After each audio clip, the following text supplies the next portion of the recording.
Students CA intermediate मई 2026 के exam में अब 90 डेज का टाइम बचा हुआ है और इस 90 डेज में किस तरीके से प्लानिंग करो कि आप आराम से पास हो जाओ और अगर रैंक को डिजर्व करते हो तो रैंक भी आ जाए। तो कुल मिला के जो हमारा रिजल्ट आता है, रिजल्ट जब आता है जब आपको जो गैप में जो 1.5 डेज का गैप मिलता है, उस 1.5 डेज के गैप में आप रिवाइज करने की पोजीशन में आ जाओ। अगर आप जो 1.5 डेज मिलता है उसमें जितने चैप्टर्स रिवाइज कर सकते हो उतने चैप्टर्स में जो कोई क्वेश्चन आता है तो आप एग्जाम में उसको सोल्व करने की पोजीशन में आ जाओगे। और अगर मान लो आप रिवीजन करके नहीं गए जिन चैप्टर्स को, उन चैप्टर्स में जो कोई क्वेश्चन आएगा तो वो एग्जाम में लिखने लायक रहते नहीं है। इसलिए आप लोगों का ज्यादा से ज्यादा ध्यान इस चीज पे होना चाहिए कि जो पढ़ रखा है उसको रिटेन करें। बहुत ज्यादा पढ़ने के चक्कर में बहुत ज्यादा पढ़ लिया लेकिन नंबर ऑफ रिवीजन नहीं हो पाया, 4-5 बार रिवीजन नहीं हो पाया, तो ये मान लो कि एग्जाम में कुछ भी याद नहीं आएगा। तो अब जो बचा हुआ टाइम है वो 3 बार रिवीजन करने के लिए सफिशिएंट है। आप लोगों ने पहले भी रिवीजन कर लिया होगा, तो अभी आप लोगों को एक तो ये ध्यान रखना है कि जो बचा हुआ टाइम है उसमें नया मैटर पढ़ने के बजाय जो मैटर ऑलरेडी पढ़ रखा है उसी मैटर को हम बार बार रिवाइज करें। और उसका मैं तरीका आप लोगों को बताने जा रहा हूं कैसे रिवाइज करोगे। आप ये मान लो किसी सब्जेक्ट में जैसे आपके 13 चैप्टर है, आपको लग रहा है यार 13 चैप्टर में नहीं कर पा रहा हूं, तो आप तो मान लो 7-8 चैप्टर जो है वो भी आप ढंग से कर लोगे ना तैयार, कि उसमें से कोई भी क्वेश्चन आ जाए तो करने की पोजीशन में आ जाए तो पास हो जाओगे। इसलिए कम पढ़ो लेकिन पढ़ो सो क्वालिटेटिव पढ़ो। कम का मतलब ये नहीं कि मैं चाहता हूं कि भाई कम से कम पढ़ा जाए, अगर आप में कैपेसिटी है तो आप 100% सिलेबस रिवाइज करो, लेकिन नंबर ऑफ रिविजन्स होना बहुत जरूरी है। तो जिससे अब आप लोगों के पास में 90 डेज का टाइम बचा हुआ है। अब ये 90 डेज को अगर मैं डिवाइड करूं 6 सब्जेक्ट में तो एक सब्जेक्ट के हिस्से में 15 डेज का टाइम आता है, यानी 15 डेज का टाइम आप लोगों के पास पर सब्जेक्ट बचा हुआ है। तो आप एक काम कर सकते हो, इसमें 3 रिवीजन का प्लान कर लो। फर्स्ट रिवीजन कर लो आप 8 डेज में, सेकेंड रिवीजन कर लो आप 4 डेज में, और थर्ड रिवीजन कर लो आप है 3 डेज में, यानी ये 15 डेज हो जाता है। और ये जो आप रिवीजन करो उसमें आप वीएसआई का एबीसी एनालिसिस ले लेना।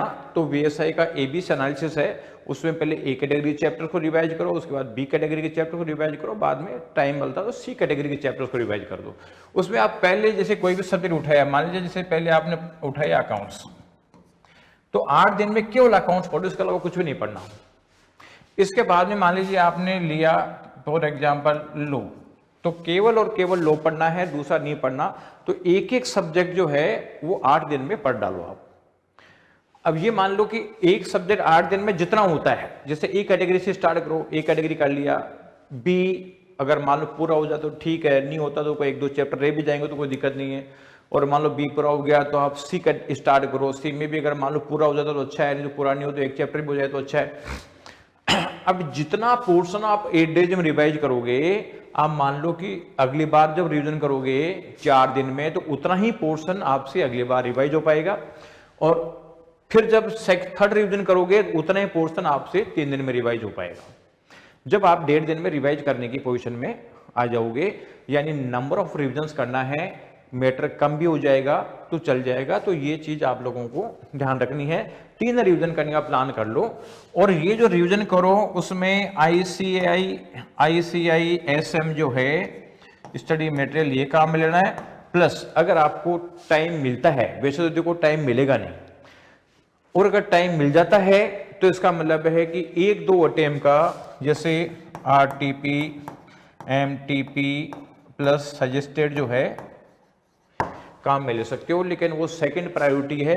पहली प्रायोरिटी तो ये है कि जितने चैप्टर मेरे मॉड्यूल से ज्यादा रिवाइज हो सकते हैं उतना अच्छा है। जैसे मान लो आपके 13 चैप्टर है और आपको लग रहा है कि यार मैं अगर ये स्टडी मेटल और ये आरटीपी एमटी सेशन देखता हूं तो उसमें 6 चैप्टर कर पाता हूं, और मान लो मैं केवल स्टडी मेटल पढ़ता हूं तो 8 चैप्टर कर पाऊंगा, तो वो 8 चैप्टर ज्यादा अच्छा है आरटीपी एमटी सेशन करने के बजाय। लेकिन अगर आपको लगता है कि हाँ यार मेरा पूरा सिलेबस हो गया फिर भी टाइम है, तो आरटीपी एमटीपी सेस्टेड देख लो। तो ये आरटीपी एमटीपी सेस्टेड सेकेंडरी पार्ट है, फर्स्ट पार्ट पूरा हो जाने के बाद में। अब पता चलता है कि यार मेरे से मॉड्यूल तो हो नहीं रहा और मैं सोचूं कि आरटीपी एमटीपी सेस्टेड कर लूं, तो इसका मतलब है कि उससे नुकसान ज्यादा होगा, फायदा कम होगा। तो पहले आप एसएम करो, अगर एसएम पूरा करने की स्थिति में आ जाते हो तो फिर आरटीपी एमटीपी सेस्टेड कर लो, और नहीं तो कोई भी दिक्कत नहीं है, नहीं करोगे तो कोई बहुत बड़ा नुकसान होने वाला नहीं है। लेकिन इसके चक्कर में अगर एसएम के चैप्टर छूट गए, स्टडी मटेरियल के चैप्टर छूट गए, तो मान लो कि ज्यादा नुकसान होगा। तो कुल मिला के पढ़ने में आपको आईसीआई का स्टडी मटेरियल काम में लेना है, उसको 3 बार रिवाइज करना है। प्रैक्टिकल सब्जेक्ट्स आप पढ़ते हो तो जो कंसेप्ट आपने पढ़ी है उसको रिवाइज करो, जो प्रैक्टिकल क्वेश्चन सोल्व करो, और सोल्व करने के साथ साथ प्रैक्टिकल क्वेश्चन में जो इंपॉर्टेंट आइटम्स आपको लगता है उनको अंडरलाइन कर लो।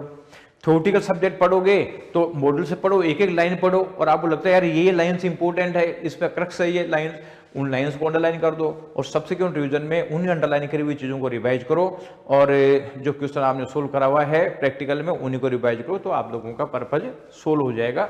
तो ये वर्किंग लेके चलोगे तो आप लोगों का रिजल्ट सुधरने की संभावना है। लेकिन ध्यान रखना, ये शॉर्ट नोट्स नहीं चलेगा।